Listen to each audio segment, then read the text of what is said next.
All right. Well, let's segue to the philosophy. We're just here. We're just gonna stop recording the conference, and Uh, now we're gonna start yeah, recording for the. I already did. I already did, and it's already recording something new. Cool. All And right. again, the philosophy club, it meets every week, and I believe we will continue to meet over winter break. We met every week over the summer. We meet every week, no matter what. And so yeah. If it is Christmas, I mean, it's Christmas with us. That's our philosophy. All right. So I mean, I guess My internet is just. I am eager to talk about this topic because it's of a piece with so many of the club topics. So, that can you hear me? Yes. We recording? Okay. I think my internet is being a little bit. Yeah, it is recording. It's just that my network is being a little bit funny right now. Funny with a PH? I'm not sure how much you are listening to me. So if I don't know if somebody wants to start then beside me, since I don't know how much you're listening to me actually. A bit confused. Okay, so Fernando, I'm trying to come out. Okay, so today's concluding conference. It's the Dallas College Philosophy Club. So again, everybody is welcome to chime in at any point in time. Again, to remind y'all how we do it, if you leave an exclamation mark in the chat, that's our cue, so to speak. So we'll make sure that if you leave one, you will get a chance to speak. So everybody is welcome to speak. It's not a presentation where you kind of have to hang back and wait for the next one. Everybody's welcome to join in here. We have no time limit. It's an upside down question mark. We can go as long as we want. So having said that, we have been focusing on themes of personal identity over the last few weeks.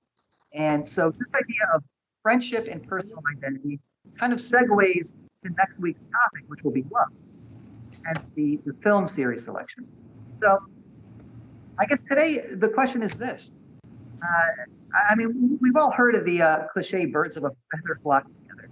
But, we've also experienced, I suppose, times in our lives, or maybe we haven't, to bring that up.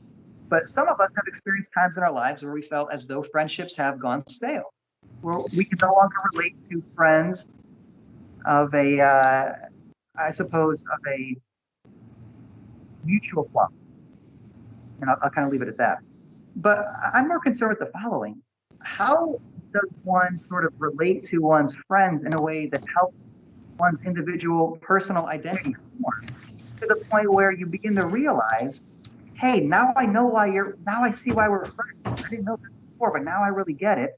Or you realize, okay, well, maybe we're not as tight as friends as I thought we were.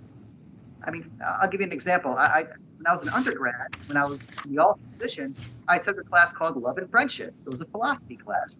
I took it with 3 of my college roommates. And we studied all of the major philosophers, I suppose, perspectives on friendship.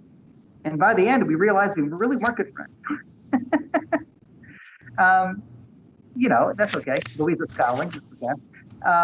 But yeah, I do want to encourage y'all, given everything we've just talked about throughout the conference, it seems like there are conditions for friendships to form today, based upon a sharing of ideas, based upon a relation of perspectives.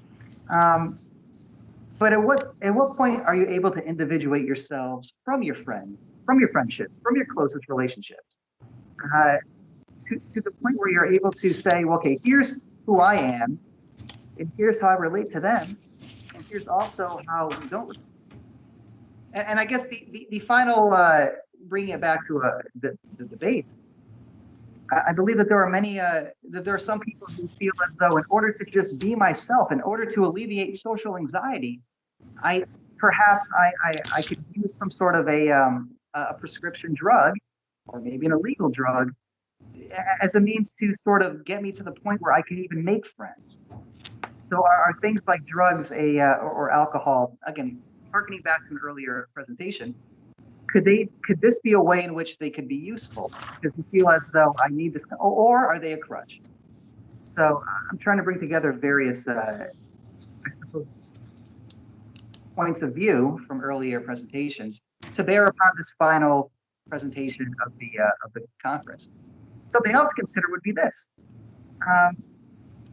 I see Orlando already wants to say something. Okay, you know what? I'll turn it over to the students. My job here is to just introduce the topic and then let the students take it. Yeah, I think Nancy here confused like introduction with conference 2.0. Oh my God. And we have to start like chiming in as officers. The other way, he just take the whole room. But yes, and still, Orlando is next, so go ahead. Well, I don't really have too much to say. I just want to kind of set a basis for what I think is friendship. I mean, I think when we identify someone as a friend, we kind of see certain qualities from that person. Either we recognize something of ourselves inside of them or something that we desire to be. And I don't think it's necessarily exclusive to that, but maybe it's just something that we might find admirable about them. And also there's all those other concepts of friendship, according to Aristotle. Some of them are built upon utility. Some of them are built upon pleasure. If someone's really funny, but maybe you don't like them as much, but if they're really funny and fun to be around, you might excuse their annoying behavior and be like, you know what, you cheer me up. So, as to how much I agree with Aristotle in terms of how long-lasting those relationships are, I'm not sure, but he claims that as soon as a person that you originally found utility in, as soon as they stop being funny, as soon as maybe they stop having money or whatever you might have originally got friends with them for, that's when the friendship ends. And then he states that the perfect friendship or true friendship, I don't even remember, is one built upon character, where you find, once again, those admirable qualities of growth, not necessarily just stagnant qualities that can fade with time. Oh, okay. Just in case that it wasn't completely clear for those who are new, so for us to keep the track of who's going to be speaking in order, we just write exclamation mark on the chat, so you have to be mindful of the chat. This happened to be next time I speak about it. I was getting a little bit confused. I do want to ask us something like for you, Orlando, as a clarification. So would you say if someone is related to another one just because that person is funny, regardless of like if they just find him funny, do you think that is friendship? Just because he tolerate the rest of it because of being funny? I mean, I have to ask him. I think it depends on person to person, but if I'm hanging out with a person on a regular basis and I enjoy their company based on something like comedy, is that not a friend? As much time as we kind of spend together, are we not, like, as the officers, even some of the members, are we not friends? We're just acquaintances. I think it depends on person to person for sure. Oh, okay. No, because for me, like, well, at least I would hope that some friendship is more than that. It seems too shallow, Well, at least in my end.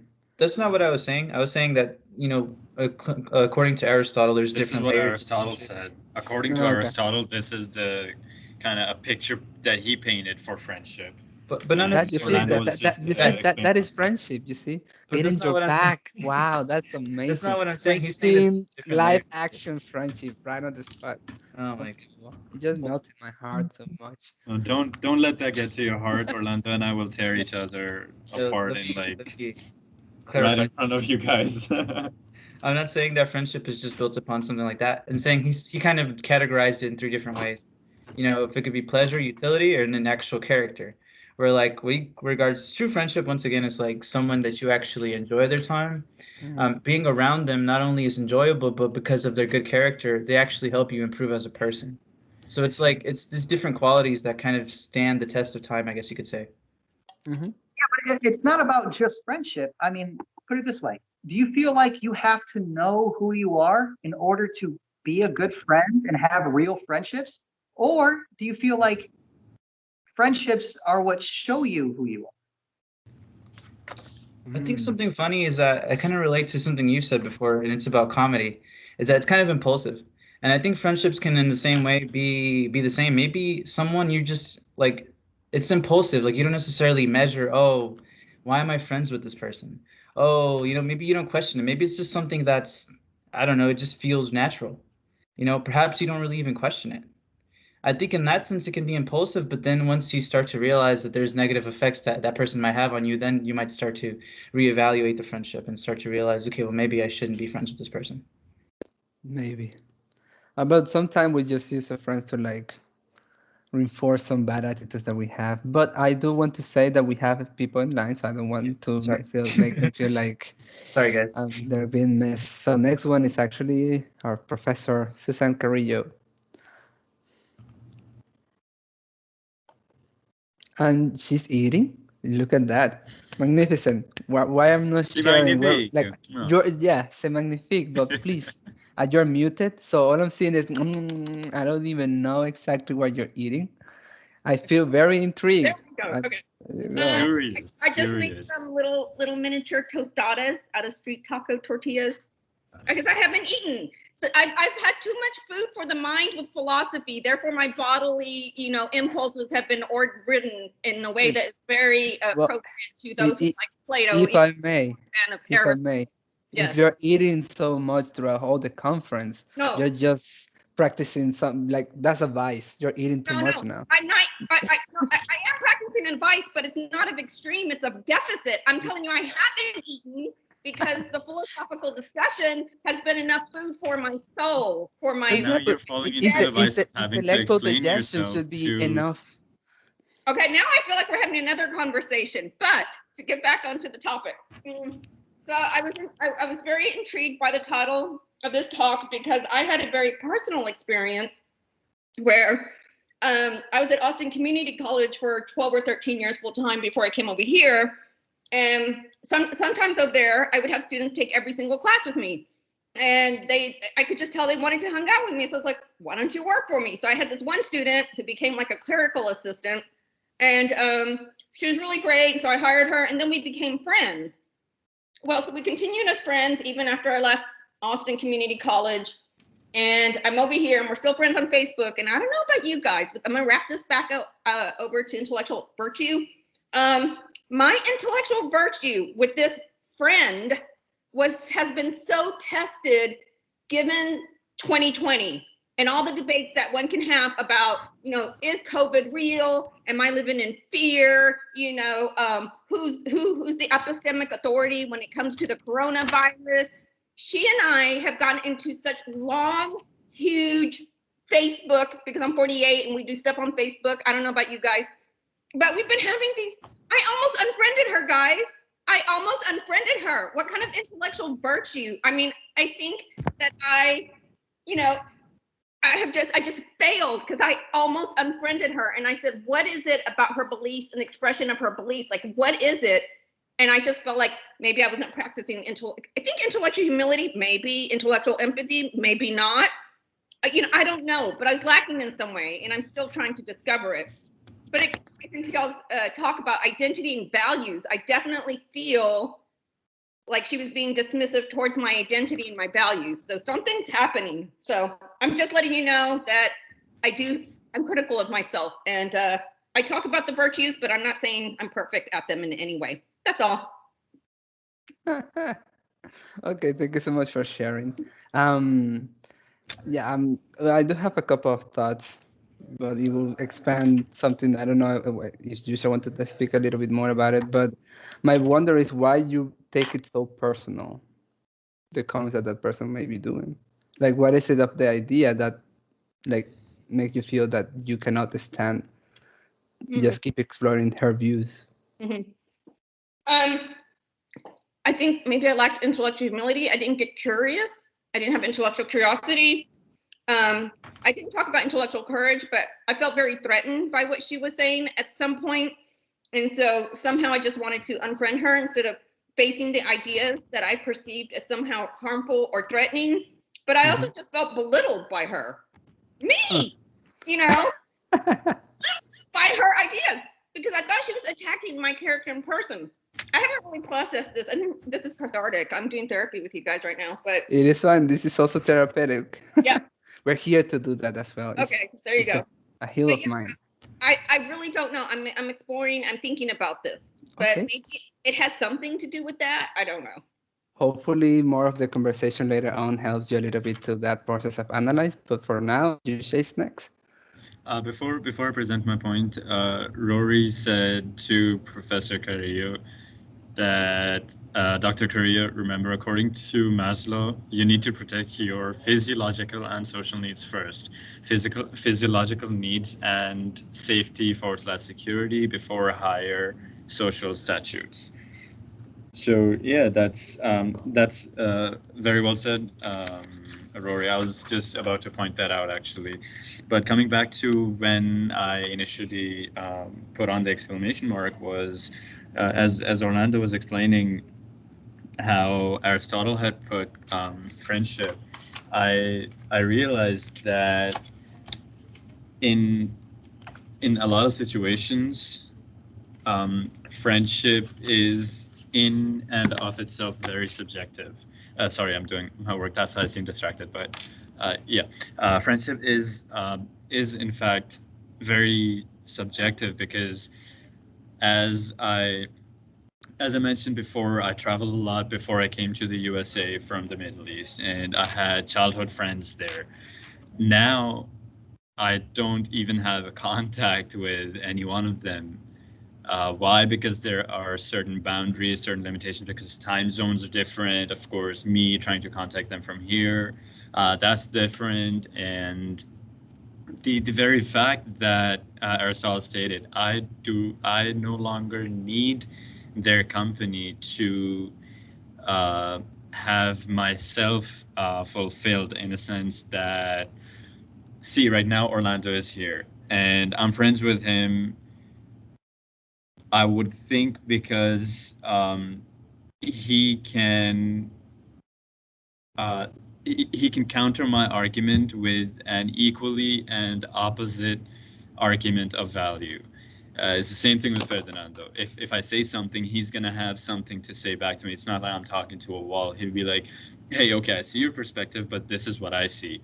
At the moment that thing is gone, yes, I'm now talking to your shoulder, Ferdinando. Actually, it's okay. You can go away. So when that spark is gone, when that mutual understanding is gone, I think that is another key factor of not being friends, because the basic human needs suggest that we need to assure others, and in turn we seek their assurance. So when I'm giving out compliments, willingly or unwillingly, people are going to compliment back. That's just how humans are engineered. And I think that is a hugely contributing factor to why we seek so much from our friends, to the point where we tell our friends stuff that we are shying from telling our parents. Okay, good stuff. I mean, I do like a couple of the comments you have to say there, and is that sound too? I don't know if it is too noisy, but anyways, I do want to see a contrast of your ideas, since the person who is next is your sister. Hello, Nala, you're next.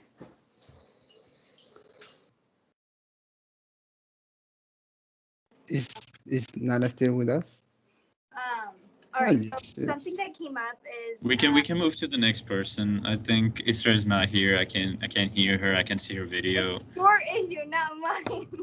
So see, there's this constant buzzing sound. Professor Manzi, can I kick him out? Can I vote to kick him out, please?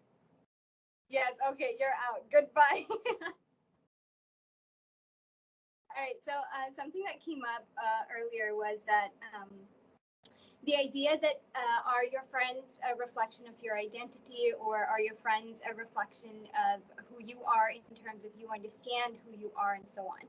I believe to a degree that is true in terms of sometimes people who have similar interests, or people who are alike, tend to gravitate towards the same things and tend to like the same things, dislike the same things, and so on. So that kind of creates that bond between those two people, and be like, okay, you like the same things I do, or you have the same taste as I do, you like to watch the same kind of TV that I do, and so on and so forth. And that becomes a method of bonding.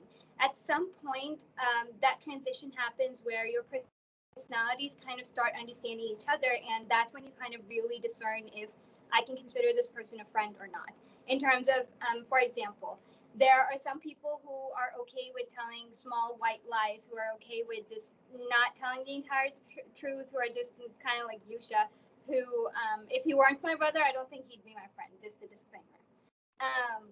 But essentially, those personality clashes happen where you're like, okay, there are certain things that I draw the line on that I can't consider this person my friend. Yeah, we're acquaintances. We'd respectfully speak to each other. We'd have exchanges of ideas, but I wouldn't necessarily call them my friends because culturally speaking, grown-ups used to tell us that select your friends very carefully because they're a reflection of who you are. And typically, girls are, in my culture, advised by their mothers and their parents that if you want to get to know a guy really well, know his friends and see what kinds of friends are they, because chances are he's going to be the same way. For example, if his friends disrespect their mothers and if his friends don't talk to each other nicely, if they're constantly foul-mouthed or they're not hygienic and things like that, chances are that your fiance or the person you're interested in is going to be that way as well. And that cover is going to get lifted once you're in his inner circle in terms of, okay, now I'm married, I'm done, I don't need that front anymore. So I believe that the friends are a reflection of you, and the circles that you go into in terms of the people you consider your friends reflect to a degree, some values that you either wish you had or you're working on towards getting, or that's something that you were before, but now you've kind of outgrown that phase, but you kind of still connect to that person and be like, yeah, I've been through your shoes and I can help you if you allow me to. So that's my stance on friendship, or that's how I view friendship. Okay, it's very interesting points, and I believe some of the sayings you said are also true in South America.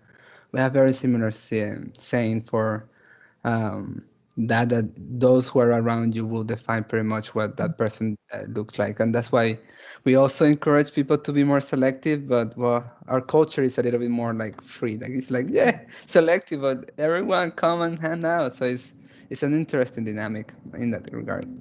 But with that being said, now we move on to a very soft-spoken person who always said that she doesn't speak too much English, but she always has nailed it every time she speaks.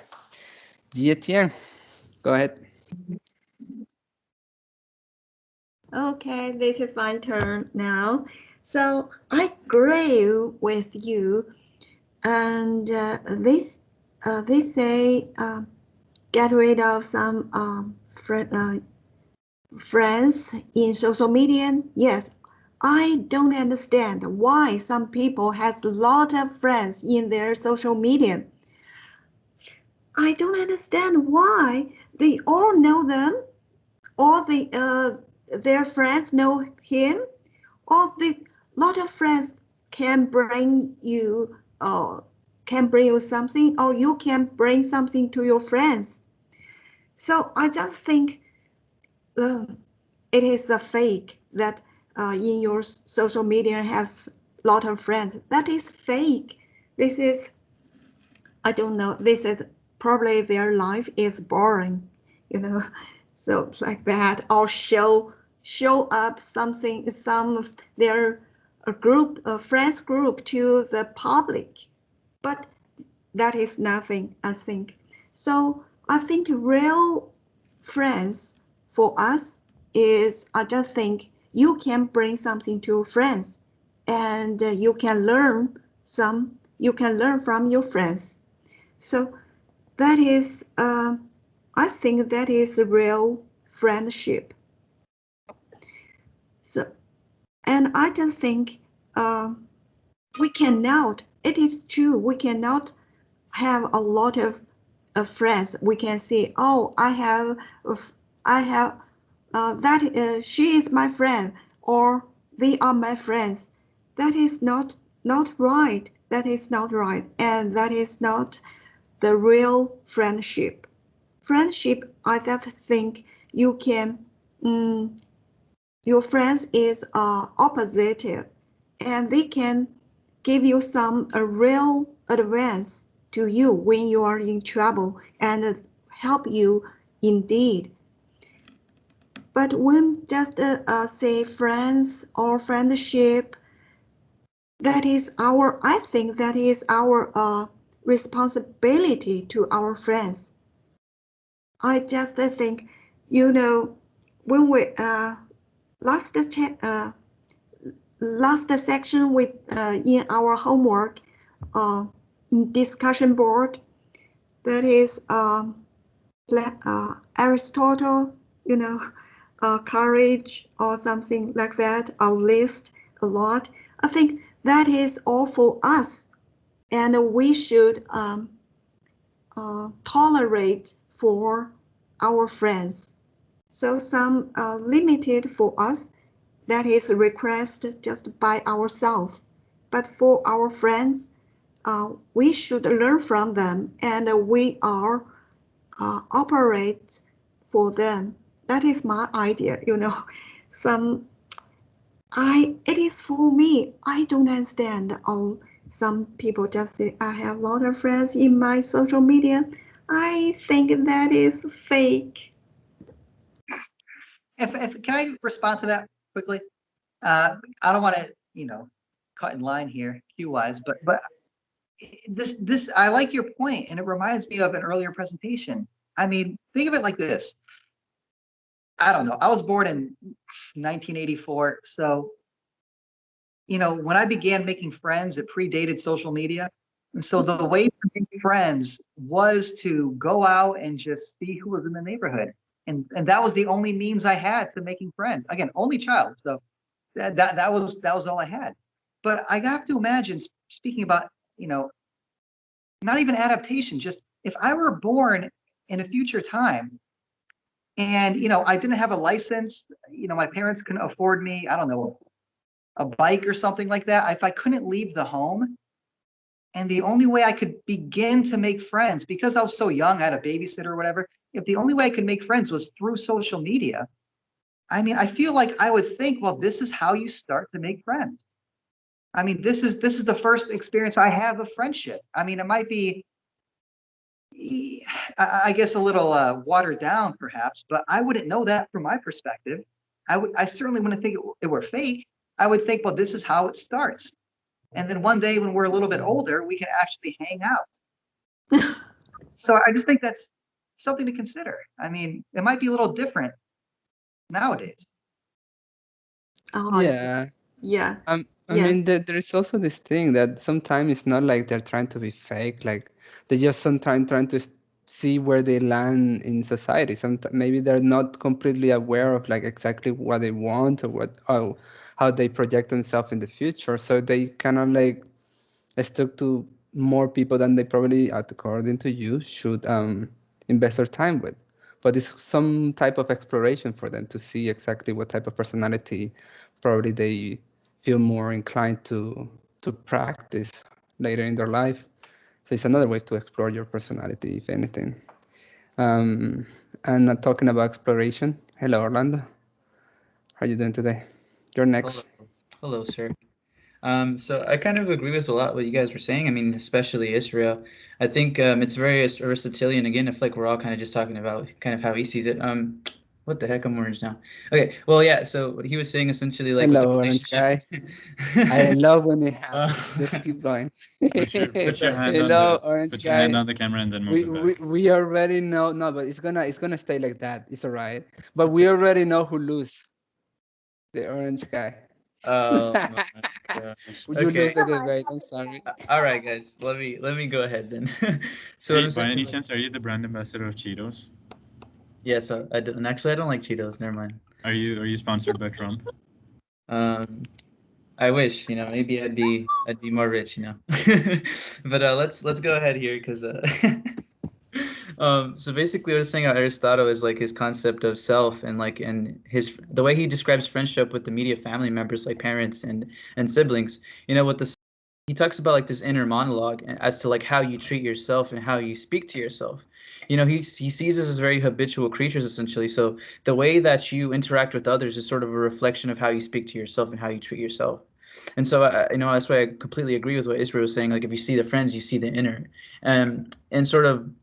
But I don't know if that's always the case, because although I consider myself very, like, I carry values and morals very, very, it's something very important to me. But yeah, one of my best friends, we disagree on a lot of things. I think it's just the way that he carries himself and that he's genuine in the way that what he believes is that we're friends. Like, we literally were sitting at Cafe Brazil just arguing about like libertarianism versus progressivism. We're there literally like freaking shouting basically at one point. But then, and I was kind of like how Susan was. So she was saying with her friend, and I was like, man, like, why am I friends with this guy? I'm mad. Oh, like I was feeling like this resentment inside of me. But then, as I was studying and as I was thinking about it, I was like, I'm gonna let it go. Like, this guy is my friend regardless of this, and we're still gonna be friends regardless of this. And yeah, literally right after our argument, we proceeded to be friends. We talked about other things that we like. We shared things in common. So it's like, although our identity and our value is something very important when it comes to friendship, I don't think it's always the deciding factor. Anyways, Orange. Yeah, sorry. Where were you saying? I was distracted with your background. Can you repeat that again? I got you. I'm back to normal. Back to Oh my wow, you terrible said you lighting. fixed it. Oh my God. That's so sad in some sense. I like when you're orange. All right, but with that being said, again, we're trying to keep everybody talking, and the next one is actually again Isra. Cool. Okay. Starting with Orlando, I feel like there are degrees of friendship. Like, you can't consider that everybody's in the same circle or everybody's in the same means the same to you, because the longer the friendships last, the more tolerant you become of those, or the more easier it is to let go, because now you understand that person's core. You understand that their core, there are some values. For example, you said that individual values to both of you is very important. Individual identity is very important, and who knows, maybe that is why you feel such a strong connection to him, where you have the ability to let go all other things that kind of make you angry about him. That why is he like this? Why does he always challenge me? Or why does he always want to pick a fight and whatever? Or why can't he understand that it's so logical? Why can't he see it? And so on and so forth. So in that regard, I feel like the degrees of friendship is what kind of dictates how closely we affiliate ourselves with that person. And at some point where friendship transcends a certain boundary, where it becomes a lifetime friendship, where you know that no matter thick and thin, whatever happens, that person's always by my side. He's dependable, he's reliable, I can share things with them, and so on. Because to my understanding, all friendships that I've witnessed, or all friendships that I've seen, is that people, it's not always sunflowers and rainbows, right? It's always it's a up and down kind of a stream, where that's when you really know who's your friend, who's stuck by you. And it's not even talking about your bad times. It's about how they behaved with you, or how were they with you when they were at their lowest point. You were there, but did they fail to recognize if you are there for them? Because if friendship, let's keep in mind that friendship is a mutual agreement to stay in that relationship. It's not a forced or imposed thing, because it's not that kind of a relationship where of course there are situations where friends take advantage of each other. For example, like earlier we were talking about being around somebody because they had more money, or because they were funny, they made you feel better, and so on and so forth. But all those elements removed, if you can still tolerate that person's existence next to yours, I feel like that's the defining moment of a friendship, in terms that all things cut loose. There's nothing attachment, nothing else. At that point, do you affiliate yourself with that person in terms of, yeah, I can identify with him, or I can understand their point of view without taking offense to mine? I feel like is what defines friendships and depths of friendship, in terms of, okay, I haven't spoken to a friend of mine in like 5 years, but every time we talk, every time we do exchange messages and whatever, it's still that naive and deep bond we had 5 years ago when we were all kids, and when we weren't in different countries, we weren't speaking different languages. It was still the basic. And those friendships are the ones that last the longest, because there's no attachment, there's no sense of dependency, that I depend on you because of XYZ reason. We're both in it mutually. for mutual benefit or mutual relief or just mutual friendship. So I think to Orlando's point, I don't know how far have I steered away, but I feel like the core, if you understand the core of a person, that defines your understanding of how the level of friendship that I consider that person to be for me. Yeah, good point. Can I just add something real quick to that? It's gonna be real quick.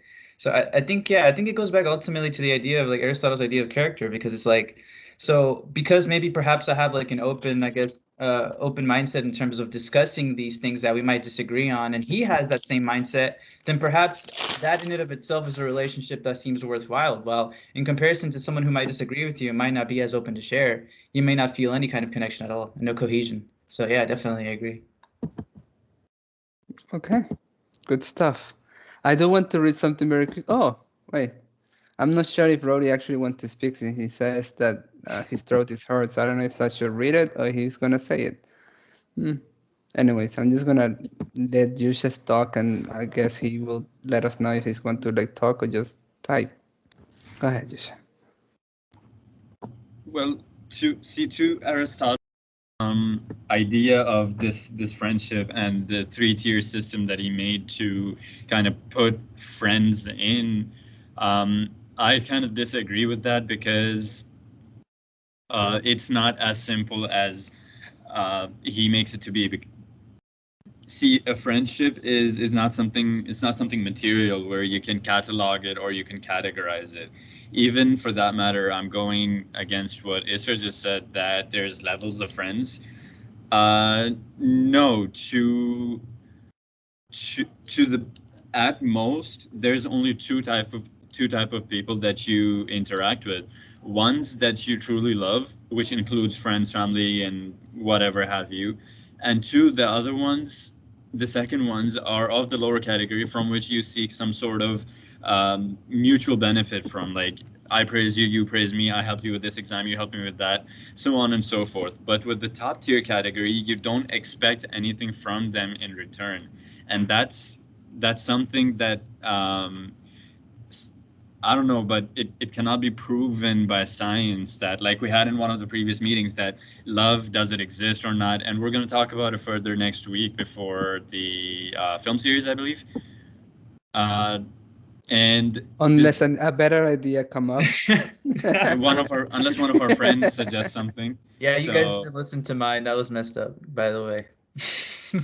So, yeah. But you should, you're kind of saying what Aristotle's saying, though. So I'm a little confused, because you're saying there's not those 3 tiers, but he kind of categorizes the same way, where he says you're based on utility or pleasure or character, which is something that he says is worthy of affection, which is worthy of love, I guess you could say. So you're kind of agreeing with him. See, it's not the moral character, because see, people of bad moral character still have friends. People who are of good moral characters, they might have bad friends. They just never know, and that's why you cannot you cannot jam it into that. Oh, they must have a good moral character, or I'm friends with someone and they might have an alcohol problem, for example, that I don't know about. Now, because of Aristotle and what he said, people are going to judge me through that lens of what that person does who associates with me, even though I'm not. I don't even go close to alcohol. And because of that, it's because of that, I'm putting that friendship is not just that. It's about who you love, who you care for, who you feel for, in the sense that if anything bad happens to them, you empathize with them, you feel for them, and not sympathize for them, where you just show blank emotions that, oh, I'm so sorry that happened to you, but you empathize with them that, hey, that happened. For example, you got in an accident. Here, take my car. If you need a ride, call me, so on and so forth. You have that sense, you see yourself in them, and because of the self-preservation theory, you would not let yourself get hurt, and that's why in a very long U-turn, you would not let your friend get hurt as well. Okay. That was a very bad time ending. I was just chewing. Oh my god! You just said very beautiful. It's okay. You can close your mic. So I think I kind of misstated character. What he means by character is like this idea that essentially your understanding of the person. That's basically what I was getting at. So Okay. But I will read now that Roddy said that he wants to write and not voice out his opinions. So, how can culture interact your viewpoints on friendship? That's a question that Roddy is doing. As an example, some cultures encourage relationships in the family, while other cultures encourage social independence. And there is also another question that is directed to you, Orlando. Is saying, could you expand more on... Okay, I'm just going to read from the beginning. I hear what you're saying about other things mattering outside of value and identity. Could you expand more on what these other things could be? I think a good example of this is what you would consider, I think it's funny you talked about it, Fernando, is what you would consider to be family. I see family as a sort of form of friendship, is that, you know, you're born into the relationship with your family. You don't necessarily carry the same moral or values, but you essentially carry this relationship with them throughout your life. Why? Because you feel this blood relation, you feel sort of this backing that's there, this foundation that regardless of anything, they're going to have my back. So And it's for not. that, I'm sorry to cut you, but that point that you're making, the perfect example for it would be the relationship between Vin Diesel and Paul Walker, the cast of Fast and Furious, or for that matter, The Rock and Kevin Hart. You look at them and you don't see two people. You see a beautiful exchange of each other amongst themselves. So it's clear to see that not necessarily it's values and identity that carries a friendship, and I also go back to the idea that it's impulsive. You know, like I think it was Isra that mentioned it. It's like maybe you stop seeing a person for a while, but then when you're around them, it's just it's sort of an aura that they carry, and that you two together kind of exhibit something that perhaps isn't as explainable as values and ethics. Okay. I'm sorry, I've unmuted myself. So basically, we cannot explain friendship. I guess you could kind of explain friendship in terms of like it's a built relation with the person, I guess, that you can find certain qualities to be admirable. You might share some qualities, or you know, it depends. There's many factors. I guess you're right. Okay, but I will open a little bit more the question, since you're also mentioning about family. Sometimes whenever we have a friend, we sometimes say that the next upgrade is like we see him as like brothers or sister or whatever. But not all the time a brother and sister, you see him as a friend. Just sometimes don't even treat them as friend. So how is this supposed to, like, I don't know if I'm making my point clear. Like, if not everyone who you can name a brother and sister can be considered friend, like what is really like, I guess what I'm trying to see is like the difference, like why we still consider them some type of the same category. I don't think I have the right language in English to point out the question. So I think maybe you're asking, you know, why do we consider family our family, or why is it that we're supposed to like value family that we, once again, we don't choose, value that more than friend? Why do we value blood more than that? I mean, question, you know, but to some extent, I think it's just the shared experiences that you have with the person, you know. Maybe if you were distant from them, maybe you feel that way because you didn't share the same experiences. But I think to some extent, you know, your very idea of friendship kind of comes from your relationship with your siblings and your parents, and that's the first concept of friendship that you really do have. And I guess it's very Freudian like to say that, but it's just like your future relationship with others is kind of built upon how you interact with your siblings. And so it's sort of like you're forced into a friendship with them. And because you're understanding them throughout your life, you kind of, I know you're like forced, but because you're understanding them throughout your life, you essentially get a depth into who they are as a person, and you grow some empathy towards them, and you understand them in a sense that possibly no one else could. But if you're distant, once again, then possibly that's not the case. Sure. Okay, so again, I'm sorry. I know Orlando is answering my question, so it's the last time I'm going to unmute myself. But, don't be sorry. I just wanted to say the idea of finding a person and deciding that that person is your friend without really figuring out, do we share values? Do we have similar experiences? I think that's mostly found in children. I can think of many examples of childhood friends who I just saw on the playground and I just decided I like them. And we were friends in elementary and high school, and some I've kept in touch with. But I think as we grow older, we become socialized into judging people before we become friends with them.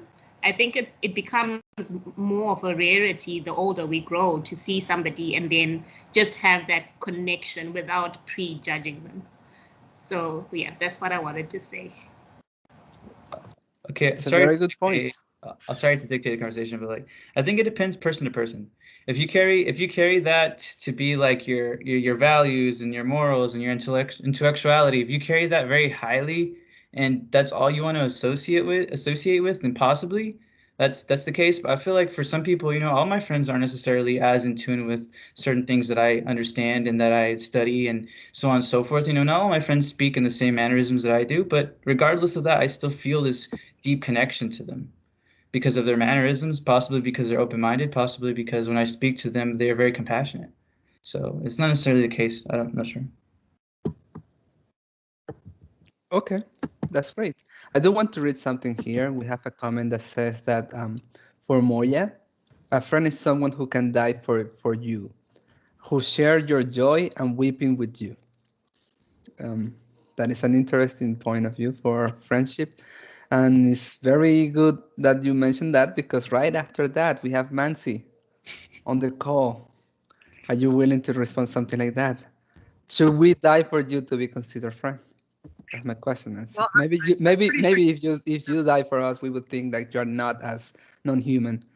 But yet again, all it is oil and not blood. So all we have to do is like reset your software. I will just say I appreciated you guys. I believe now Manzi's it's Manzi's turn, so it might go on for the rest of the day. Feel free to take a leave if you want, but he'll be at it until next year. I'll see you guys then. Yeah, can we hang up on Yusha? Listen, I wanted to raise the following point. Is somebody mentioned this and then we never circled back around to it. The hierarchy of friendships. So, I mean, we kind of talked about, family versus friends. And I mean, I could pose the question, do you need to be friends with your family? But I'd rather go a different route. So listen, I feel as though, okay, I'm recalling social media. I'm recalling the time MySpace became like a phenomenon. It might be before your time, but you had to make a real decision when it came to your top 8, right? You had to decide, okay, well, I have to publicly pick exactly who my best friends are among my best friends. And so that's kind of bizarre that was actually like a social phenomenon. But beside the point, I think it suggests that there are people who decide, maybe privately, who they're better friends with, who they're worse friends with. And also, I don't just mean, over the course of time where you're like, okay, he was my best friend in middle school. He was my best friend in kindergarten. This is my best friend in high school. It's not like that. It's like sometimes people have to decide. So for example, if you're getting married, you have to pick a best man. I mean, the institution of marriage forces you to pick a best friend. So I'm wondering what goes into that thought process.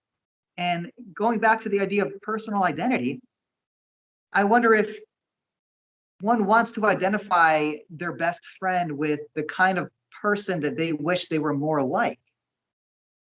So you're looking at so when it comes to deciding who your best friend is, do you say, well, it's the person I had the most shared experiences with?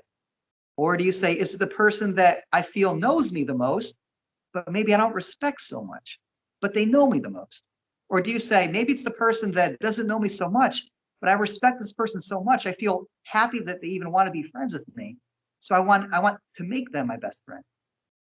So questions of friendship really do, in my opinion, circle around questions of personal identity. And so I want to keep tying it back. It's not just about friendship. It's about friendship as you understand yourself. How do you understand yourself when it comes to relations of friendships.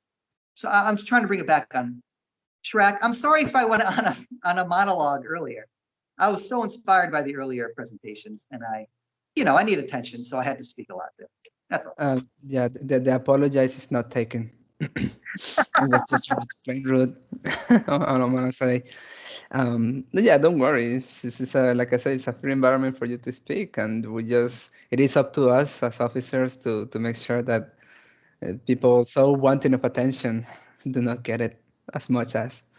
So yeah, with that being said, we also have Pleasant, who want to talk her piece.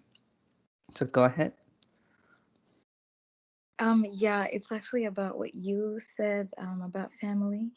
So, with family, I feel like the exact reason that we feel entitled to kind of love them and care for them more than we do friends is because they loved us when they didn't have to. You know what I mean? Like it's like you didn't choose you didn't, in friendship it's like you contribute something. You know what I mean? Be it contributing love, contributing sacrifice. It's like in a friendship or to work, at least for me, I contribute like, can I take you out? Time, you contribute something. But with family, they just love you and are your friends when you didn't really give anything. So it's what I feel like. That's why we kind of value it more than friendship. And pretty much, yeah, that's what I want to say. No, that is interesting, and it's a good point. What I do say is that I'm lucky that you have that, but not everyone has that type of family. Sometimes they were not wanted, or maybe they just don't have any. So that's why I believe that we should try to sometimes consider these cases as well.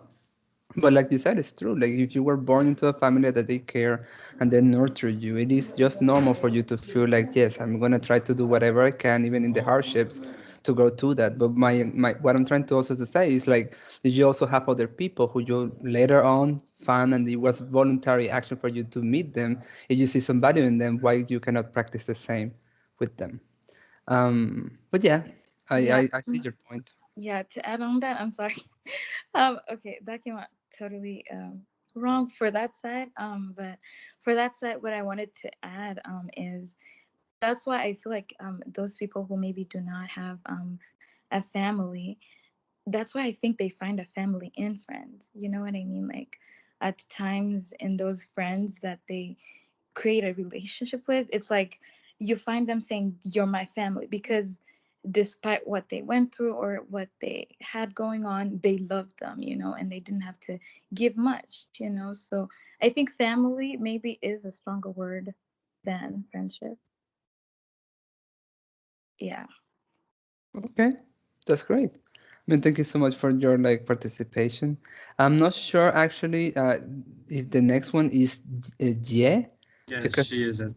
she is, I believe because she so. has, She has an exclamation mark there. yeah, but she has like the Orlando plus like a hand, but I'm gonna assume that yes. This is my turn. Yes. Oh, yeah. I think so. What we should know, what is friendship? What is a friend? I think friend, this meaning is a very large domination. I think so.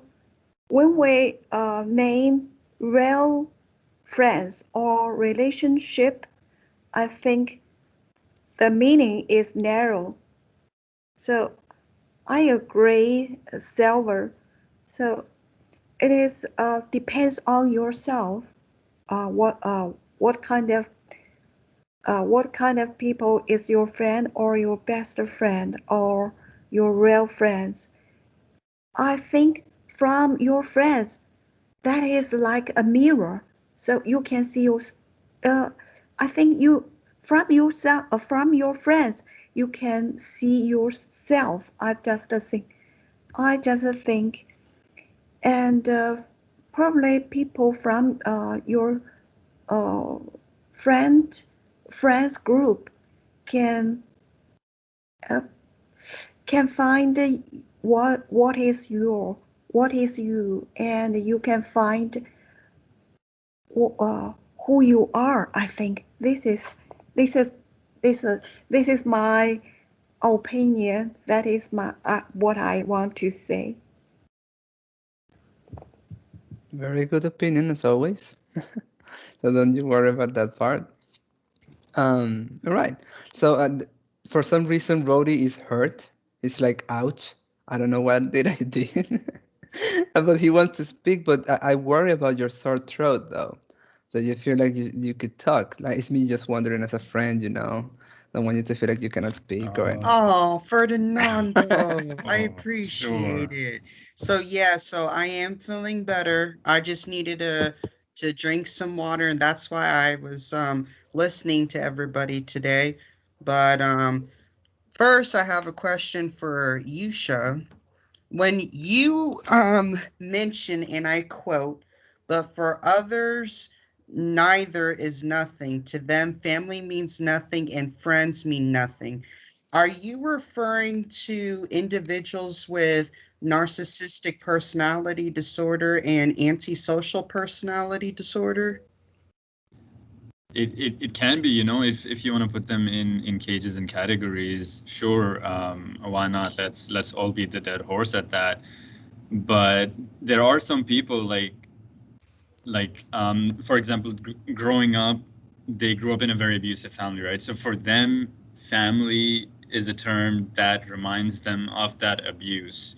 Mhm. At the same talking, the people who were supposed to be there as friends for him, they bullied him as well. Yet he looks at these two nurturing aspects as very negative connotations, but on the same talking, he doesn't have a negative output to the world either. Like he does not impose that on others either. He just says, okay, family this, friends that, I don't care. I can provide for myself. I'll get a pet or whatever and call it a day. So they're not necessarily being bad towards anyone, but they don't value these two aspects that we see as nurturing. I see.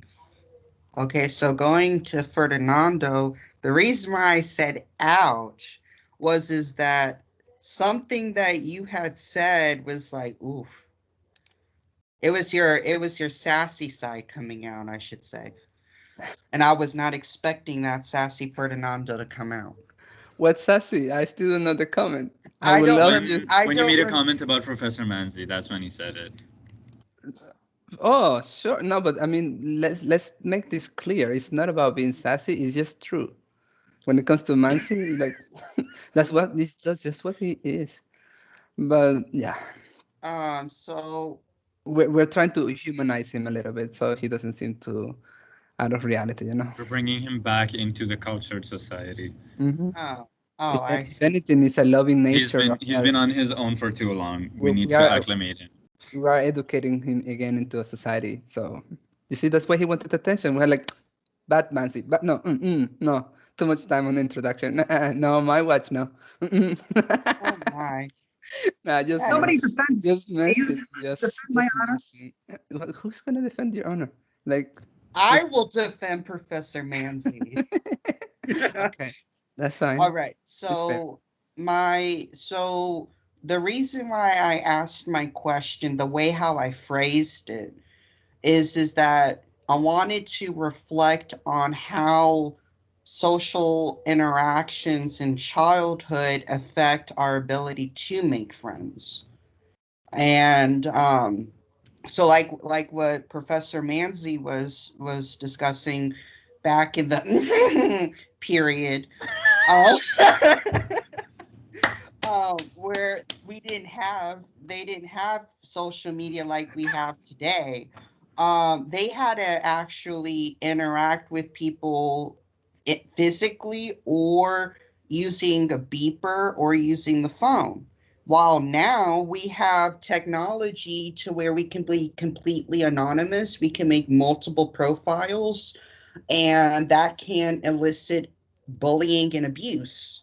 So now we have, and this is what I'm currently studying in my lifespan psychology class, on how the formative, Orlando, what type of horse are you hearing?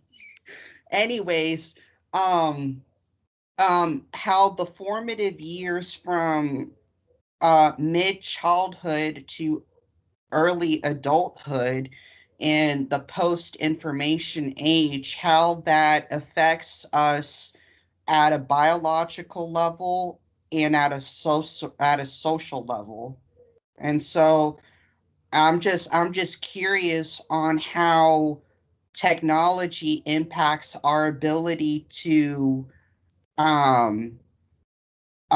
affects our how technology influences our ability to make friends and whether or not physical friendship changes as technology grows and change. Okay, let's see. I do want to say something just in case. This is normal. It just happened. But we are technically like already over the time. We are gonna continue. We still have people who want to speak. Um, don't don't feel obliged if you want to leave. But we're gonna continue talking. You know, it's okay. We're aiming to the 7 hours.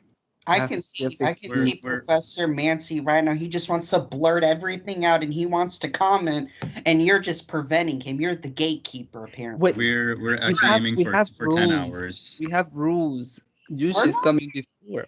we're not in We have SGA though. we have a queue. No, no, no, We no. have We a have a queue. queue. We We need have to a follow queue. I an did say this order. before. He might be the advisor, but we have an officer there too, you know? So I'd Thank like you to for coming, respond to Mauricio. Lori's comment, if you don't mind. There he goes. There he goes. sure, go ahead. I will say this quickly because I was hoping somebody would bring up that exact point, honestly.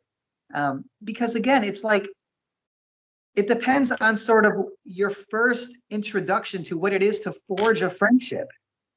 And if you're used to forging friendships initially, and I mean like, you know, friendships with some depth involved, where you're sharing mutual interests and you're sort of sharing opinions that you think are personal to you. Again, personal identity and friendship. If you do that initially, you know, through social media or you know, digitally online, that might make it appear as though the physical form is almost a derivative of the virtual form, as opposed to what's traditional, whereas the virtual form is derivative of the physical form. Now, what if you were raised in such a way where you made friends, I suppose, concretely, physically, in real time first, but you're trying to be friends with somebody who is used to the other paradigm? I mean, we're talking a friendship paradigm shift here. Is it even possible to relate? Like if I wanted to be friends with my niece or something like that, is that even like possible on her terms? Because she understands the very origins of friendship differently because she experienced them differently. And not just her. Okay, I'll wrap it up. Not just her, but you know, that particular, like her and everybody she knows in her age group. So is it even possible with the advancements in technology and social media for families to be friends? Yeah, I'll build up on that since I'm next. What? Anyways, I'll just build up on that. Professor Mancy, Professor Mancy, do you just have a spasm? No, I just got a phone call. I thought I heard something. Yeah. No, but that's the question is, I mean, because specifically of this generation's distinction from the previous, I mean, do you even have a shot at being closer friends with your family members or your relatives than you do with friends of your own, I suppose, generation? I would say that's situational. Oh yeah, I kind of agree with Rory on that. The fact that a lot of, no offense to anyone, of course, I'm just stating how it is, that a lot of people from the generation before us are still very rigid when it comes to using technology and getting acclimated to it. Even if you help them, they're like, no, I don't need this. This is all BS and blah, blah, blah. They'll go off on you for no reason. But they fail to realize that they're just falling short of a key aspect of current communication.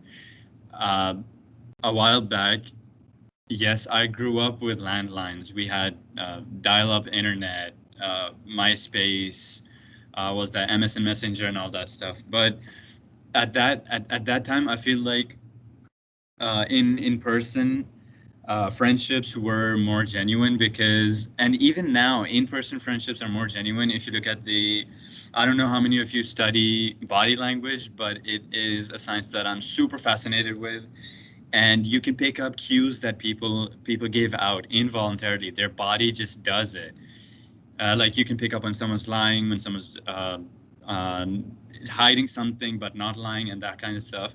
So that's why having a physical interaction, even if you guys are not friends, family, or whatever have you, it's important to be there in person. And a lot of people don't understand because they're either too far on the technology side. They'll be like, oh, I'll just stay at home, kick back, and I can reach out whoever I want to. But that does not necessarily translate well with people who prefer face-to-face interaction. Like salesmen, if someone sends you an email trying to sell you something, you would not be that convinced as compared to someone who comes up, knocks on your door, and tries to sell you something. You're more likely, statistically, you're more likely to buy the same product from the person who knocks on your door. It's the same that can be translated to our interactions, and the fact that we treat our family, or most of us treat our family, at a higher regard is exactly that reason, because we spend all of our lives with those people. We know how they work even before they say it or they act upon it. Why? Because we pick up these cues. I know my younger brother, when he's nervous, he has a tic. I can tell. I could go ask him, hey, are you okay? You seem nervous. Isra starts picking at her nose. I hope she's not here. Yes. When she's focusing on something.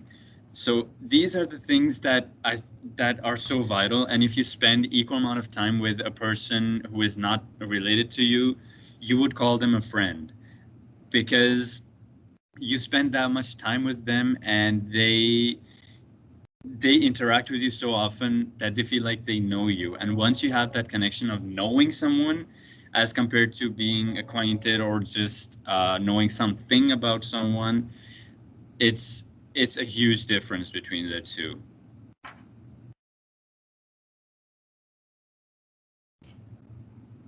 Okay. I'm not sure if, since Matt was speaking about what he wanted to say, so maybe he can clarify in that area, because if not, I think the next one is Isra. Let me check. Yes. Thank you. If it is not Mansi, then it will be Isra. I just don't know if Mansi spoke what he wanted to say in that comment.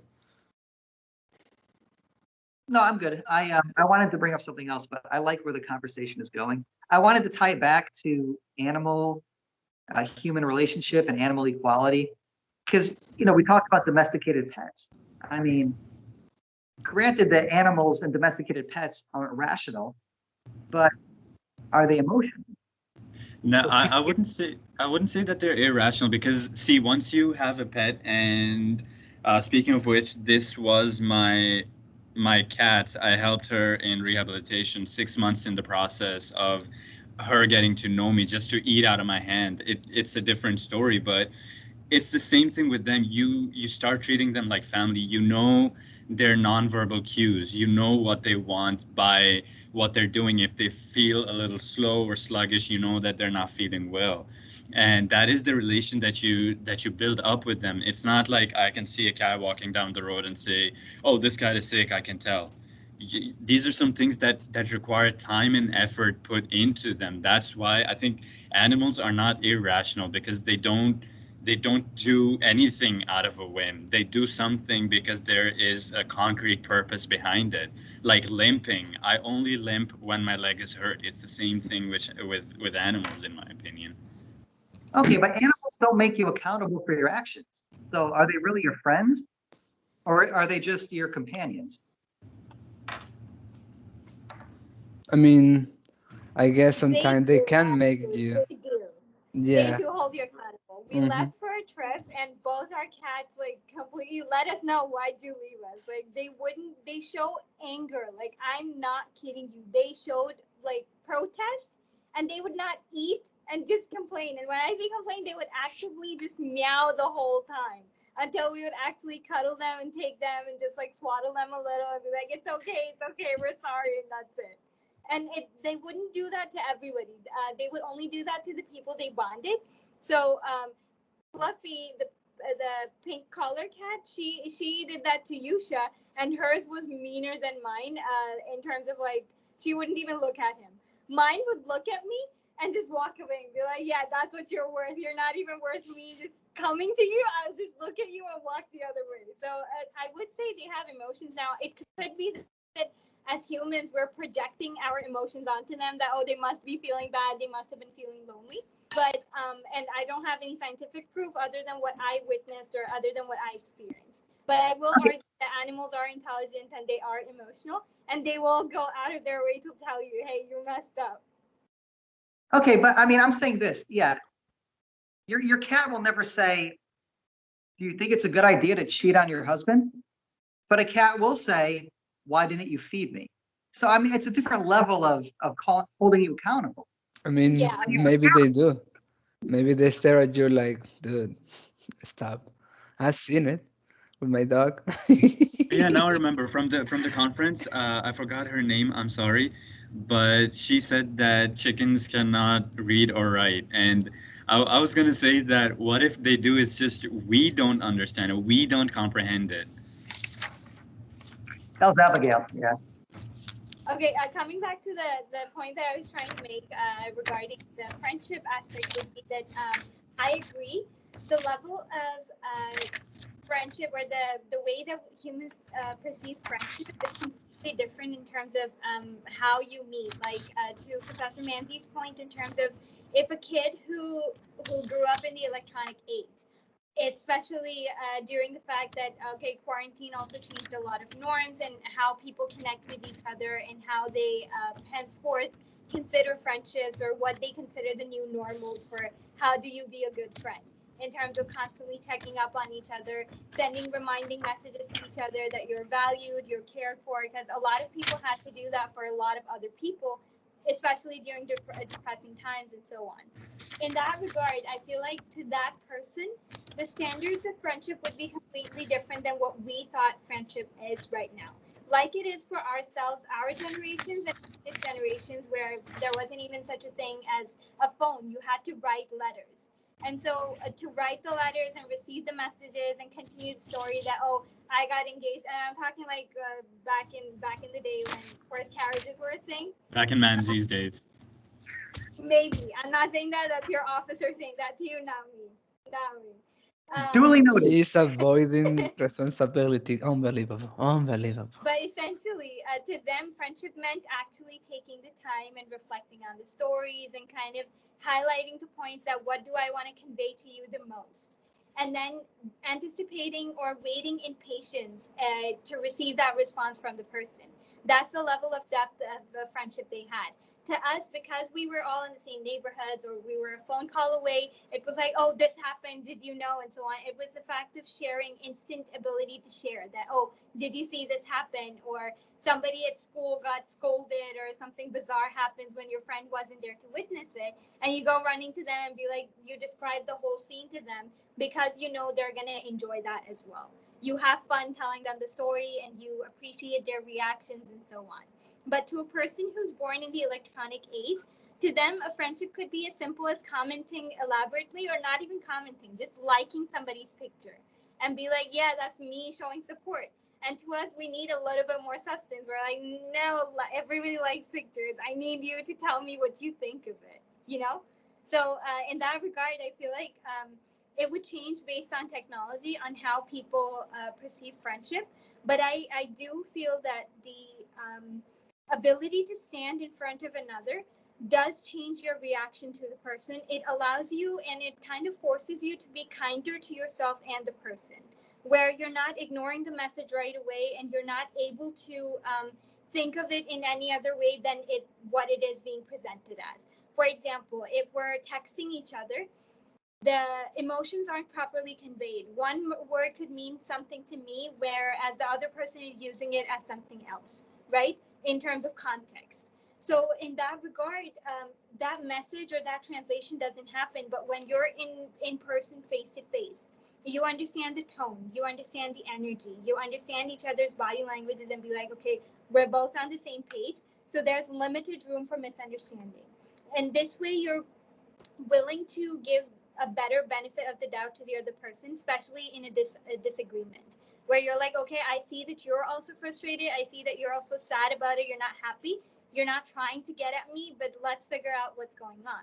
Versus if it's a text or if it's a phone call and you're like, okay, you're just being selfish or you're just being mean. I'm just gonna ignore your calls all day. I'm not gonna talk to you all day, and so on and so forth. Yeah, like all my friends do to me.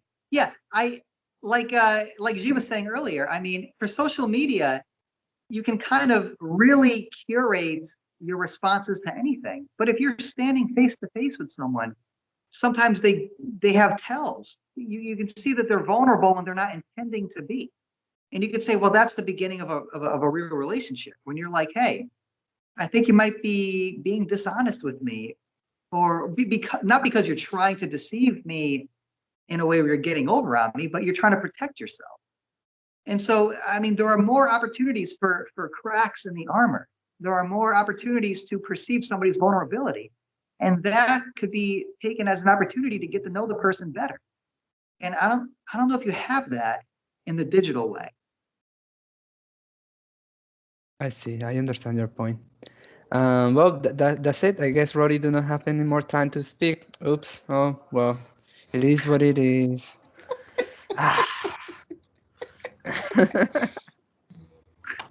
We're Go sorry, ahead, man. Rory. Maybe But next time. I would say this. First, for some reason, Nancy's camera was looking a little bit orange, so I guess it's kind of like becoming a trend now. Ooh, orange man. No, Orlando just overpowered it. Orlando, Yeah, like if I'm suffering through it, you're gonna suffer through it too. Orlando, all But of yeah, these accusations. all of these accusations. Okay, Yeah, let's he's not. Rory go first, and then we can roast each other. Okay. Yeah, that's fine. But what I would like to say is that after Rory, we do have to vote on a topic Yeah. because it's almost No, 5. next week we're doing love in so we can for the film. So we're just gonna be doing love. Is that the topic for next meeting? Because that's the movie, but you said like Yeah. for the We can leave it like that. What is love? Does love exist? It could be the preface to the film, into kind of creating that mindset of, okay, how else could you look at Yeah. love? I don't know Yeah, the no, context of it at I all, but it could be a good lead up. I So we get can it, but leave it this is the deal. open-ended But this is the deal. The thing is that Mansi was the one who suggested that, and we have a yeah, now I see what you're tradition. saying. See? Now I see what you're saying. Yeah. We have a tradition. I mean, I don't know what to tell you. I mean, Do if we it is what love- it is, I guess that will be the final product for us being like really friend of Mansi. But do we want to go that route? I don't know. I mean, All right, I gotta stand up for Manzi. I'm looking at him. It's breaking my heart. He's like looking down. You know? No, he's just Oh, reading. I mean, He's just looking at that. we can You know what? we can look a different way. Maybe Orlando can be just Orlando, and he says like, well, I want to actually add upon it. So you add something to it, and we talk about the same topic, and then you say, I won. That's right. When you That's actually right. did not choose the topic. And then it's my So, topic. yeah, And then mhm, I won, and then it was me. yeah. So yeah, you can do that. You did that with Carrillo. You might as well go. No, that's not how that works. That's No. Orlando's pattern actually. He takes not- the base of it, right? And then he puts like some sprinkle on it. And then Yeah, he says, ta-da! Like I've won 4 times in a row, guys. I need to chill. That's I right. can't choose anymore. It never is actually his idea. It's unbelievable. He I comes took the he comes Steve in like Jobs this. approach, bro. He Like, comes I- in like this. My name is Orlando, and I'm the 4-time winner of the title competition for the next philosophy club meeting. You know. And We're now sorry, he's guys. We're also- sorry. It's We're okay. sorry. Welcome, Enzi. I took off Rory, the please go ahead, that's because you know roasting. you know that's not Very gonna stop. good Please go invitation. ahead. It was missing a little bit of orange at the end, but priceless. See, look, I don't know how to make it go orange. I want to do it again. That was at the beginning. Nobody saw it, but I did. No, we all saw He it. came in orange and he's That's That's You right. know, it's great. That's right. Let me If try you it want, again. we can go back and look at it. Let me see if I can do it again. Don't you think it's funny that It's a not- sign of friendship is to insult one another? Like, Totally. Oh yeah, totally. Okay, That if I can't insult you freely, it's not a friendship. And that because is an to me, unspoken rule, Professor Manzi. That is not time bound. That is something that innately exists It's a human- as true it's a as nature itself. It is as true as life and soul itself. yeah, but have you ever done that to somebody who didn't reciprocate, and you're like, oh, I guess we're not friends? Yeah. Yeah, I test the waters a little. I'm like, okay, if you can't take that, you can't take full blown stress. Oh, okay, bye. You can't be my friends, because I tend to like go in all the way. And if you can tolerate it, then good luck. You're one of the few people who can, and you're stuck with me forever now. See, like just like today, Orlando called me a horse, and then we were making fun No, of I him. did not right. call you a horse. No, it's okay. It's okay. It's No, part of being friends. It's part of being because friends. Rory was like, he was like, and it was like, it sounded like a horse. You know what I mean? You won't believe this. Yusha's nickname at home is also a horse. My dad just calls him a horse in our language, so that's his nickname. So I Because don't know because who when I was brought little, it I up, used but to. yeah, I guess see, it's true, I guess. Because when I was little, any car that would pass by and we were playing in the streets, right? I would try to race the car until the end of the alley. I don't know why. It's just Yeah, it's because of the car. Yeah. Oh man, you guys are just bullies. That's what that is. So go ahead, Roddy. I'm Yes. sorry for making you wait. Go ahead, Roddy. So going back to what Professor Manzi had mentioned about the rationality of animals, one thing that I don't think was taken into consideration is in terms of the behavioralism aspect is the rationality of service animals. And Oh, the reason why I bring that up is, like, for example, if a service animal comes up to you and constantly like nips at you or nudges you, you're supposed to follow that service animal. So let's rewind the situation a little bit. Let's say that the service dog's handler has epilepsy. That service animal has to recognize the situation and how to be able to properly respond.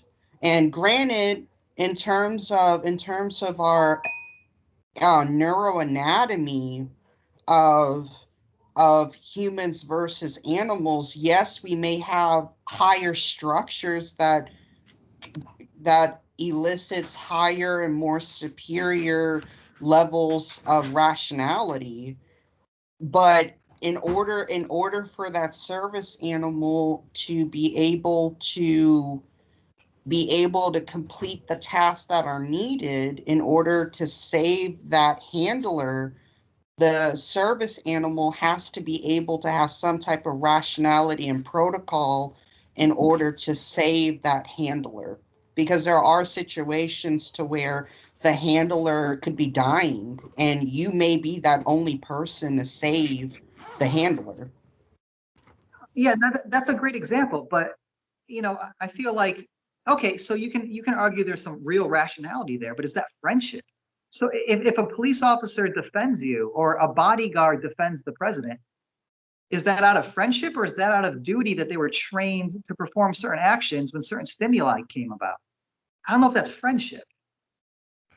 Well, friendship, I think because sorry, my four-legged children are barking now. I can relate. So I think that friendship comes out of a language that does not necessarily need to be used for words. So, like, for example, Helen Keller and her assistant didn't communicate through words or through images because Helen Keller was blind and deaf. So even though that they had an unconventional way of communication that wasn't verbal or wasn't visual, they still communicated, and that took rationale. So for animals, even though they don't speak a verbal language like we understand it, and I posted a YouTube video on animal communication by TED Ed. If you want to look into it some more, it takes time to develop an understanding of temperament, which if you understand temperament of that creature or of that human, then you can have an understanding of friendship. So that's my standpoint. That's a very good point. Then what is the difference between loyalty and friendship at that point? Because to me, both of them are seeming pretty dang identical. Like the bodyguard is loyal to the president. The service dog is loyal to the handler. Same can be translated onto humans for that matter. Well, I think it comes down to that most friendships start out as loyalty first, and then it progresses as a trust bond. Because if in the beginning, in the formation of a friendship, if you don't show loyalty, then that friendship cannot fully solidify.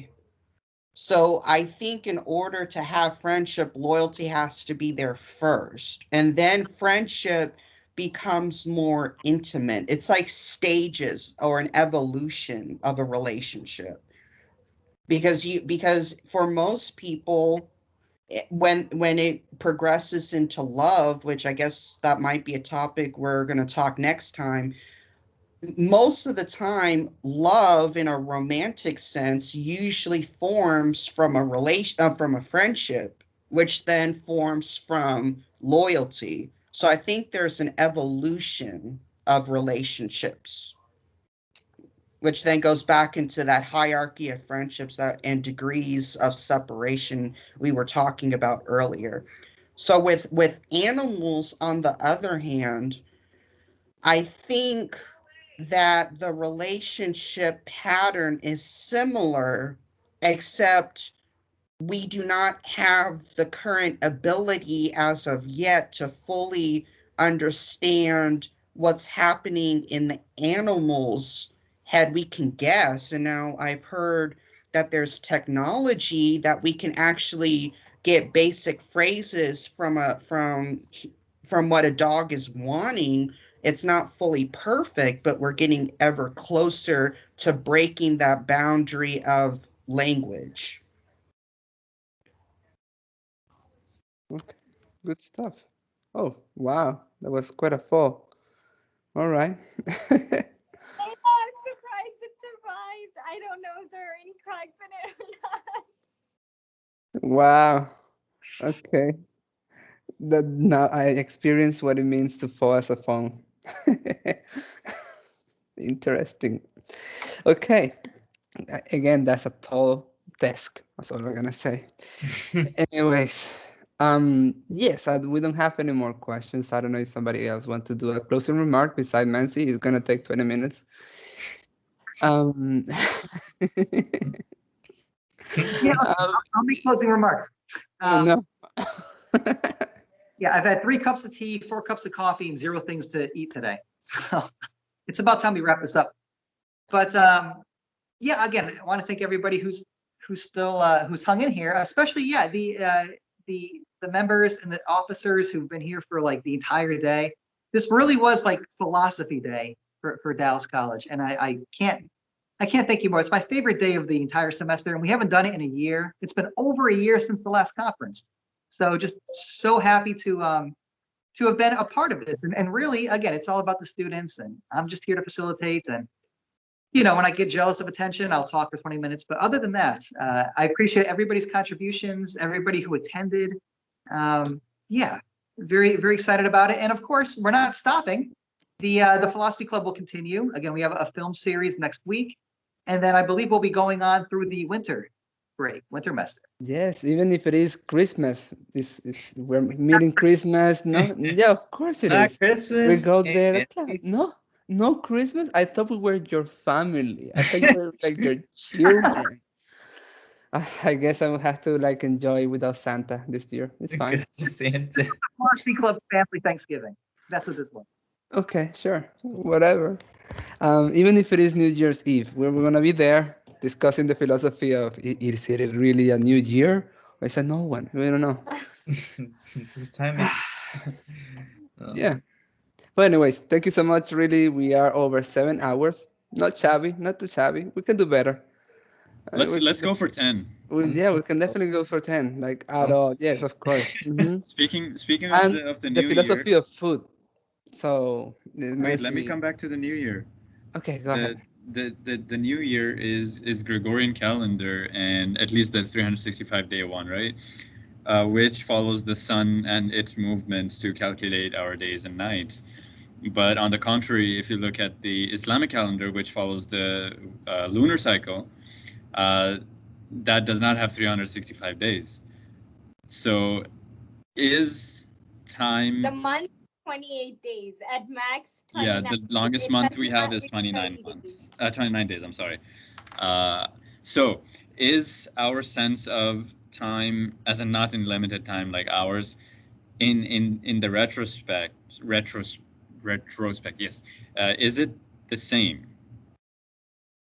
Because the physical amount of time that passes is the same, but the 1 year mark, Wait. according to Gregorian, it's at one point, and according to the Hijri, the lunar calendar, it's at the other. Are we really open a new discussion? Yes, Like, I mean, look at the I'm Aztecs. actually like, They're- I like, for a moment I space out, and it's like, wait a minute. Is just really opening a new topic? I mean, we can consider that, of Orlando's course. done. I mean, Orlando's if you like, think I'm at done. it, Just like I'm confused. I'm like, what's going on right if now? you think about it, the Chinese calendar is completely different with completely different months, days, and the set time for 1 year limit. The Aztec calendar, which ended in 2012, our sense of time is BS. Then we have been living a lie. Well, Okay, well, the Mr. way Yeah, they. we'll save that for New Year's. I think it's now definitely time to wrap up. People need to eat. They need to re-energize so they can refocus. Or we can talk about the philosophy of Definitely. food, and so it's a moment for us to grow into like understanding that we have basic Yeah, take needs. what we've learned and kind of nurture it and water it and kind of understand it, and then come in next week and just discuss some new things. That's what monks did, They purposely stop eating so they can later on enjoy more their meals. So, if anything, we're doing a favor to Mansi. We're pushing him one step closer to being a monk. Man, Yeah, to the illumination. How is he gonna look like with a bald head? I like it. That's a good one. Mansily. How would you look like with a bald head, Professor Manzi? No, I can't even imagine. Don't do it. Don't listen to them, man. Please don't. No. I mean, back in the day when I was a varsity letter on my swim team, I used to wear a Bald cap? Yeah, bald. I like that. I like that. I like that. Like, Yeah. I was varsity. Can you do that again? No, clip, I don't know no any 14 clip rules purposes. for varsity littering. I'm just saying. Alright, that works. All right, that'll do it, folks. Anybody who's still talking, cut their mics. All right, I'll see y'all next Tuesday for the semester's final philosophy club meeting, and then Yeah. Wednesday. Hey, quick And- question. So, like, how long have we been doing this? Didn't we start doing this like last semester? Is that right? Yeah, What do you mean? we And haven't we missed haven't stopped since then. No, Yeah, we we haven't haven't missed a single stopped. day. We haven't in stopped a terms of single the week. club meeting. That's nuts. That's crazy. We haven't stopped. That's Who more dedicated than us? Just a reminder for the end of semester of those who are the philosophers or whatever, officers, whatever. Y'all will need for OSL, y'all will need a end of year report. I don't know who's supposed to create that or what's the format. Touch base with Miss Erin, because we don't have a campus advisor or a campus coordinator just yet. That position is still vacant, but the regulation is still set in place. So from what I remember from the last conversation we had as clubs and organizations, is that each club and organization had to produce an end of semester report. I don't know if it's supposed to be a year-long report or was it per semester. So just make sure to check it with Miss Erin before you guys miss out something. Otherwise, that affects your eligibility for spring. Yeah, I think it's supposed to be this December, based on what I remember from the workshop. Mm-hmm. Yeah, I'm not completely sure everything that we have to give, but yeah, thank you for the reminder. Yeah, I'll prepare that. That's fine. Oh, Yeah, make sure He's somebody taking responsibility. oh my the God. roasters don't get any Professor part of it. Manzi. Make sure you don't understand. He's using that as a weapon. Well, that's what you get. No, at least it's okay. At least he'll have something to do over the weekend. Well, he's not okay. See, he's not going to be spending Christmas with us, but at least he'll end up writing about us. So that's even more thoughtful. That's even more. Guys, at this point, we're just to those, of course, who don't usually stay this late. You guys are more than welcome to leave. We're just mucking around. Literally, we're just playing Listen, around. I'm gonna translate what Mansi is saying with his mind, with his eye. Get the out of here. He's Italian. He's Italian. He's on spot. He's like, get him out of here. Pasta. Get out of here. Macaroni, pasta. All right, that's cue. I'm out. Goodbye. Goodbye. Anchovies on pizza. Take care. What's that? We're gonna go. Thanks, Professor Manzi. All right, We'll see you guys. next time. Yeah, it was